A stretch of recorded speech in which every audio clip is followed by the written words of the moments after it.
Chapter 22. Adam merely stood there, trying to figure out what he'd just said. Who the hell was Ben Affleck? Never mind.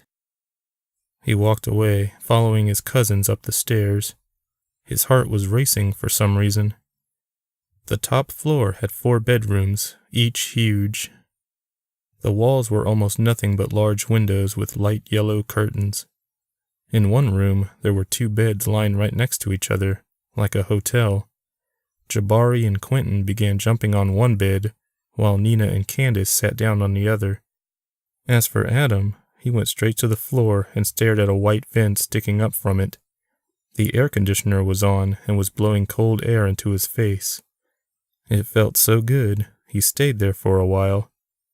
Eventually his cousins noticed. Jabari and Quentin joined Adam on the floor and hogged his vent. He stayed close to it, though, and got some of the freezing air. He was exhausted and wanted to sleep there, on the floor, by his vent, but his dad came in and told him to get away from it before he got sick. "You know," he said to him, "that wasn't very nice of you not accepting your Uncle Billy's apology. You hurt his feelings." "I don't care."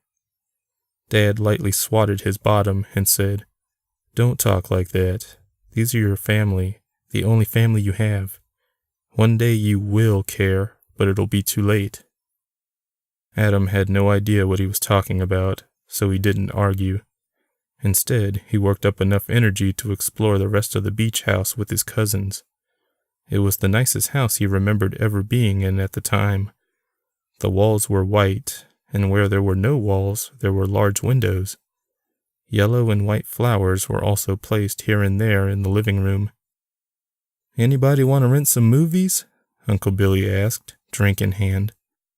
"I'd rather hit that beach," Aunt Maybelline said. Adam's cousins jumped for joy, and he sulked in misery.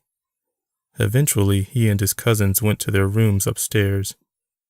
He shared the vent room with Jabari and Quentin, while Candace and Nina took one of the other rooms.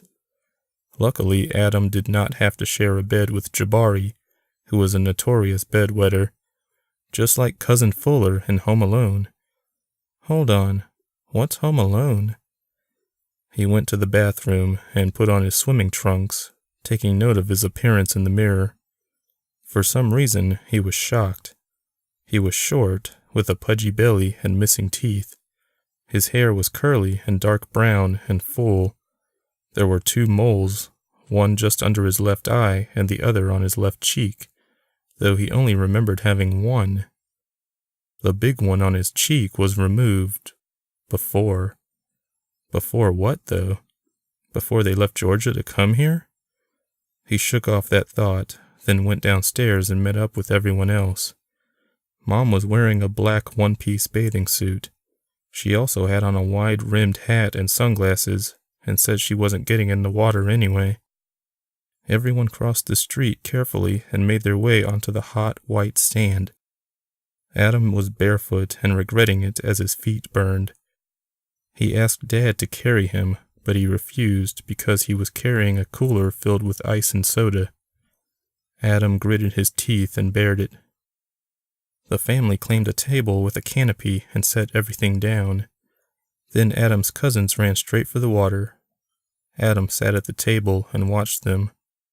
He didn't know why he was so shy. He was with family.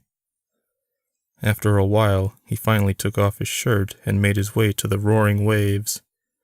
Dad eventually joined and pretended to be a sea monster, grabbing the kids one at a time and throwing them about.